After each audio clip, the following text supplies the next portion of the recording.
নমস্কার বন্ধুরা, আমি অলি লাইফ উইথ অলি চ্যানেলে সবাইকে স্বাগত। আজ আমি শেয়ার করব খুব কম সময়ে, কম তেল মশলা, কম উপকরণে দুর্দান্ত স্বাদের গন্ধরাজ কাতলার রেসিপি।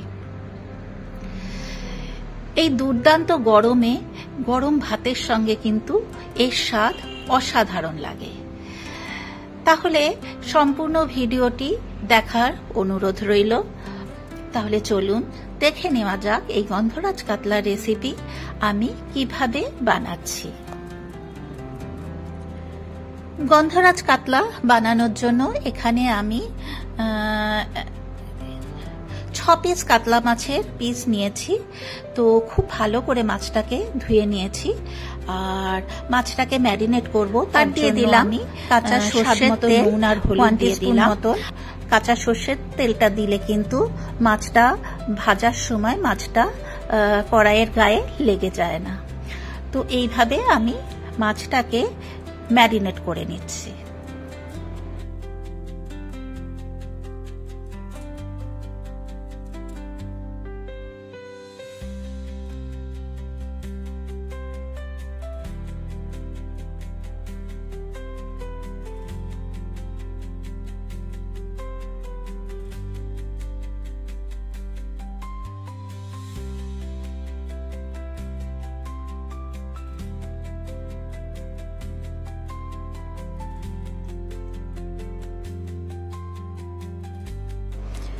এরপরে আমি একটা গন্ধরাজ লেবুর হাফ রস চিপে দিয়ে দিলাম। গন্ধরাজ লেবুর যে সবুজ অংশটা, সেটা যেহেতু আমার লেবুটা পেকে গেছে, হলুদ হয়ে গেছিল, সেই কারণে আমি সবুজ অংশটা দিইনি। আপনাদের কাছে যদি কাঁচা সবুজ কালারের থাকে তো আপনারা সবুজ অংশটাও দিতে পারেন। তো আমি শুধু রসটা দিয়েই ম্যারিনেট করে নিয়েছি। আর ওখানে আলু টুকরো করে কেটে নিয়েছি, পেঁয়াজ, আদা, রসুন সমস্ত কিছু জোগাড় করে রেখেছি।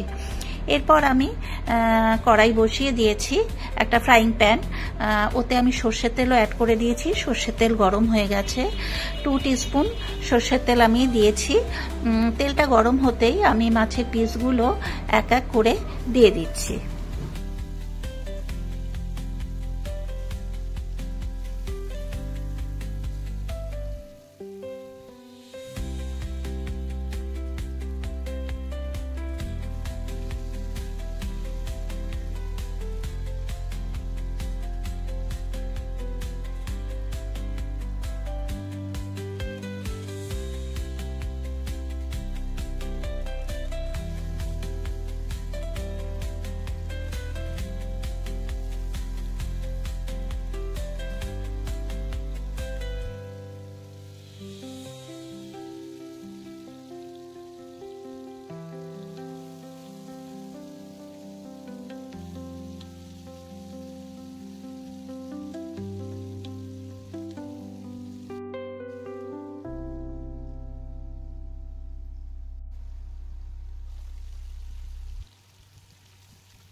উল্টে পাল্টে সবগুলো মাছ আমি হালকা করে একটু ফ্রাই করে নিয়েছি। আর একটু ঢাকা চাপা দিয়ে দিলাম। ঢাকা চাপা দিলে মাছ ভাজাটা তাড়াতাড়ি হয়, সেই কারণে ঢাকা চাপা দিয়ে আমি মাছটাকে ফ্রাই করে নিচ্ছি।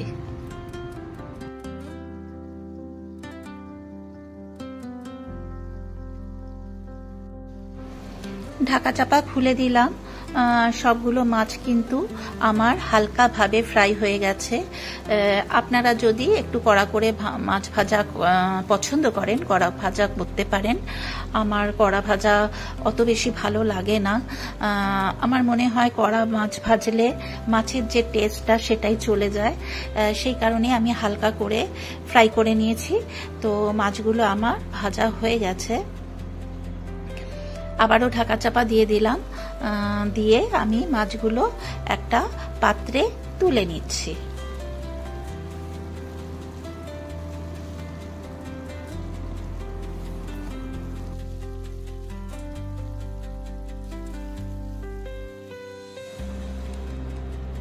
এরপরে ওই মাছ ভাজা তেলের মধ্যেই আমি একটা শুকনো লঙ্কা 2-8খানা করে দিলাম, 1/2 টিস্পুন গোটা জিরে, 3-4 কোয়া রসুন কুচি করে দিয়েছি।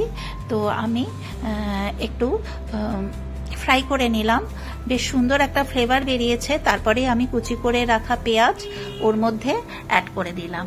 পেঁয়াজটাকেও আমি ওর সঙ্গে হালকা গোল্ডেন ব্রাউন করে ফ্রাই করে নেব। দিয়ে দিলাম স্বাদ মতো নুন আর হলুদ, আর দিয়ে দিচ্ছি রেড চিলি পাউডার 1 টিস্পুন ঝালের জন্য। আবারও পেঁয়াজটাকে নাড়াচাড়া করে নিচ্ছি।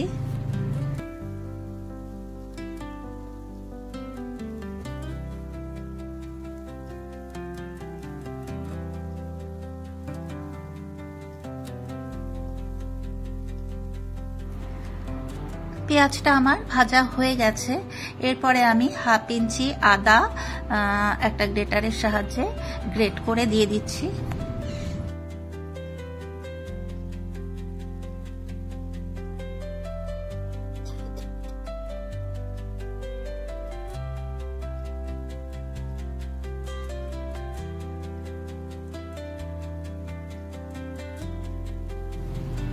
সবকিছু দিয়ে আবারও মশলাটাকে খুব ভালো করে কষিয়ে নিচ্ছি, যাতে মশলার কাঁচা গন্ধ চলে যায়। তো মশলাটা আমার খুব ভালো করে কষানো হয়ে গেছে। এরপর আমি লম্বা করে কেটে রাখা আলু ওর মধ্যে অ্যাড করে দিলাম। আলুটাকেও সমস্ত মশলার সাথে খুব ভালো করে কষিয়ে নিতে হবে।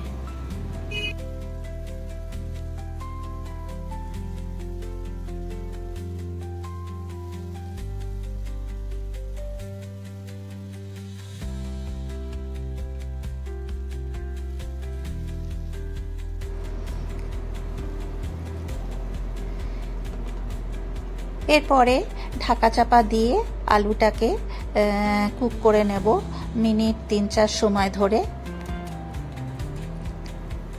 3-4 মিনিট পর ঢাকা চাপা খুলে দিলাম।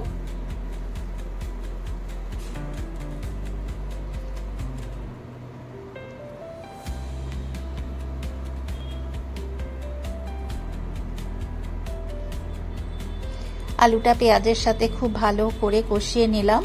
এরপরে একটা বাটিতে আমি 2 টিস্পুন টক দই ফেটিয়ে রেখেছিলাম, সেটাকেও অ্যাড করে দিলাম। বাটি ধোয়া জলটাও অ্যাড করে দিলাম। দিয়ে আবারও আলুটাকে খুব ভালো করে কষিয়ে নিচ্ছি মিনিট 3-4 সময় ধরে।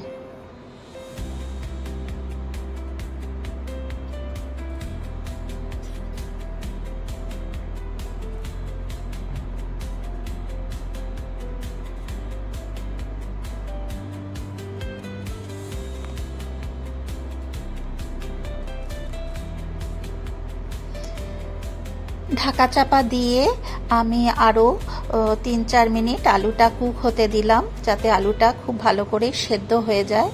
আর একটা কাঁচা লঙ্কাও অ্যাড করে দিলাম। তো 3-4 মিনিট পর ঢাকা চাপা খুলে দিলাম। এই যে দেখুন, আমার কিন্তু আলু অনেকটাই সেদ্ধ হয়ে গেছে।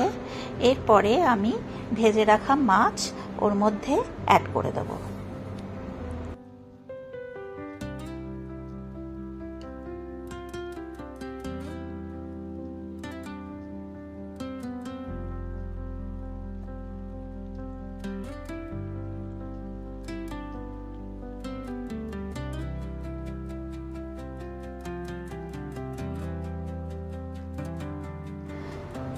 ঢাকা চাপা দিয়ে আরও 3-4 মিনিট মাছটাকে আলু মশলার সাথে কুক করে নেব, যাতে মাছের মধ্যে মশলার সমস্ত কিছু ঢুকে যায়।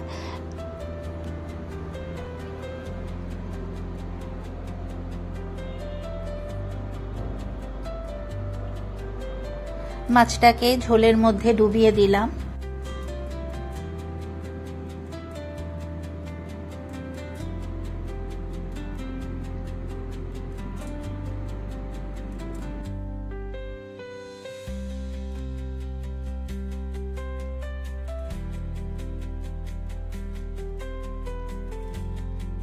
যেহেতু লেবুর রস আর টক দই আমি অ্যাড করেছি, সেই কারণে স্বাদটাকে ব্যালেন্স করার জন্য হাফ টিস্পুন চিনি অ্যাড করে দিলাম। চিনিটা যদি আপনাদের অপছন্দের হয় তাহলে আপনারা স্কিপ করতে পারেন, কিন্তু আমার মনে হয় চিনিটা দিলে এর স্বাদটা বেশি ভালো হয়। এরপরে আমি গন্ধরাজ লেবুর পাতাও ওর মধ্যে দিয়ে দিলাম, 2-8খানা করে ঢাকা চাপা দিয়ে দিলাম। তৈরি হয়ে গেল গন্ধরাজ কাতলা। তো আমার আজকের এই গন্ধরাজ কাতলার রেসিপি আপনাদের কেমন লাগলো অতি অবশ্যই একটা লাইক শেয়ার কমেন্ট করে জানাবেন। আর যদি আরো ভালো লাগে আমার মতন করে এইভাবে একবার অবশ্যই বানিয়ে দেখতে পারেন। আশা করি আপনাদের গরম ভাতের সঙ্গে ভীষণই ভালো লাগবে। তো আমার গন্ধরাজ কাতলা অলমোস্ট ডান। তো একটা সার্ভিং বোলে আমি সার্ভ করে নিচ্ছি পরিবেশন করার জন্য।